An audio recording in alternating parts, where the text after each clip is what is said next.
Bonjour et bienvenue sur Brillant, votre nouveau podcast de culture très générale. Aujourd'hui, nous allons parler d'une boisson encore peu connue mais qui pourrait bien faire parler d'elle dans les années à venir, j'ai nommé le kombucha.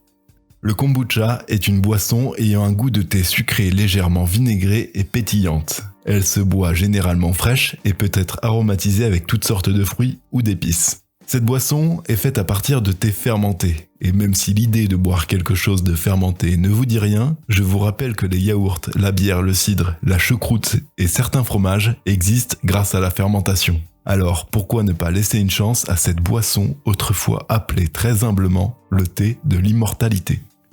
Le kombucha, grâce au processus de fermentation, pourrait avoir de nombreux bienfaits sur notre santé, et plus particulièrement sur notre microbiote intestinal qui joue un rôle majeur dans les fonctions digestives, métaboliques, immunitaires et même neurologiques de notre organisme. Mais d'où vient cette boisson si particulière ? Qu'est-ce que le microbiote intestinal ? Comment du thé fermenté peut-il avoir tant de bienfaits ? Peut-on faire son propre kombucha ? Toutes les réponses à ces questions et bien plus encore dans le 11e épisode de Brillant. Même s'il est difficile de trouver les origines exactes du kombucha, plusieurs traces laissent présager qu'il a été découvert en Chine il y a environ 2200 ans. Tu m'as l'air bien jeune pour avoir connu cette époque. Ce n'est qu'au 19e siècle que le kombucha a migré en Russie, prenant au passage le nom du docteur Kombu, puis en Allemagne et au Royaume-Uni.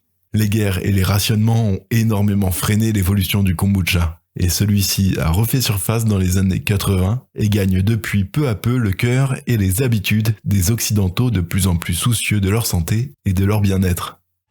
Je parie qu'ils boivent de l'eau sans penser aux milliards de bactéries qu'ils avalent à chaque gorgée. Oh, certainement. Le kombucha est fabriqué en faisant fermenter du thé sucré grâce à une culture de bactéries et de levures à l'aspect caoutchouteux que l'on appelle mer de kombucha ou encore SCOBY. C'est gluant. Qu'est-ce que c'est ? Vous allez voir. SCOBY, S-C-O-B-Y, étant l'acronyme anglais pour culture symbiotique de bactéries et de levures. Au cours du processus de fermentation, les bactéries et les levures présentes dans ce fameux SCOBY consomment le sucre du thé et le transforment en différents acides organiques, enzymes, probiotiques et en vitamines qui pourront enrichir votre microbiote intestinal, contribuer à détoxifier votre organisme et empêcher la prolifération de bactéries nocives. Et c'est pour ça, parce que cette potion est une potion magique que nous prépare notre druide.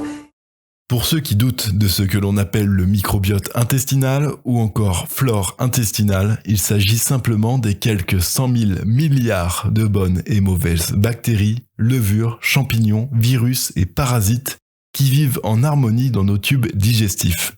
On parle alors de symbiose. Le microbiote nous est indispensable pour digérer certains aliments. Il dégrade ceux que nous ne pouvons pas digérer directement, facilite l'assimilation des nutriments et participe à la synthèse de certaines vitamines. Véritable héros de notre quotidien, le microbiote a un impact sur tous les aspects de notre santé. Sur notre digestion, bien sûr, mais aussi sur notre système immunitaire, car 70% de nos cellules immunitaires proviennent de nos intestins.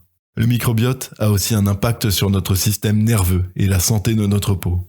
Enfin, de récentes études ont mis en évidence un lien direct entre la qualité de notre microbiote et notre santé mentale. Tes cheveux me plaisent, tes sourcils me plaisent, ton intestin grêle me plaît. Malheureusement, l'alimentation moderne et les produits transformés impactent très négativement notre microbiote et éliminent certains bons micro-organismes au profit des mauvais. On ne parle alors plus de symbiose, mais de dysbiose.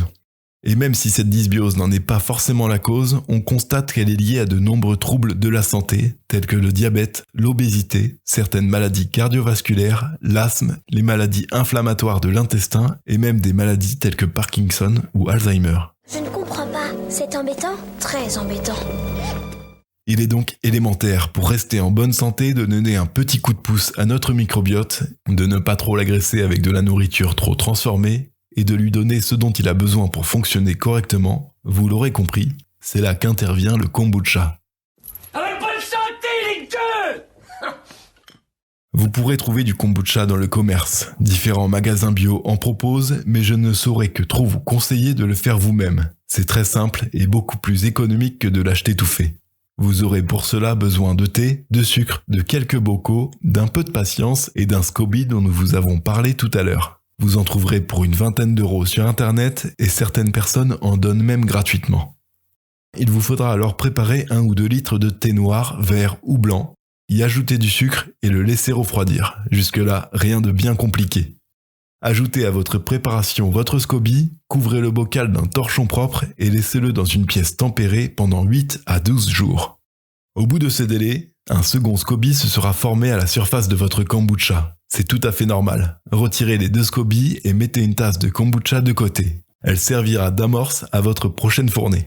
Versez le reste du kombucha dans les bouteilles et conservez-les au réfrigérateur. C'est aussi le moment de l'aromatiser à votre guise.